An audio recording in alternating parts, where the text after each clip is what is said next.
So, hello guys! Share po ko na po guys kasi gusto ko lang po mag-vlog. Pero, tignan nyo muna po itong voice na to. Una po, kasi may na lang po kayo nag-voice. First na third na lang. Ano pa lang po, gusto ko po mag-vlogger. And sana naman po, isubscribe naman po ako, tanggap niyo po ako. Hindi ba pangarap nyo din mag-vlogger? Kasi una po, ganito po. Magganto po kayo. Pwede din naman yung tao ng ganyan. Ganto, ganyan. Para mag-vlogger din po kayo ng mga tao. And yun na sasabihin ko sa voice record. So, eto po. Ayan po. So, eto po. May ano po ako. May pipinto po. So naman po, maanuhan nyo na din po ako. Pag madami na po akong followers, tsaka may papakita po ako sa inyo. Pero hindi naman ako, kapatid ko siya.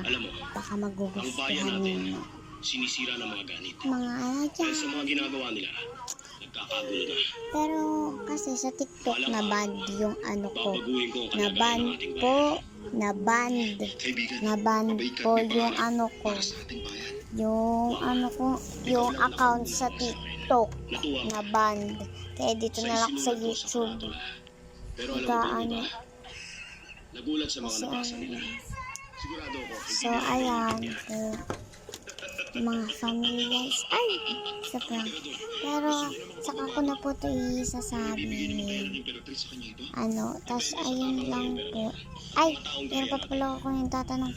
Nagro-roblox ba po kayo? I-search nyo po ako doon.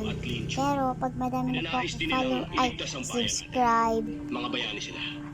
Hindi ko pa man sila kilala. Pag madami na po ako subscribe, Kaibigan, ano po, nakagaya mo. isasabihin ko na po sa inyo yung pangalan ko sa Roblox, pati kapatid ko. And, yun lang. Bye!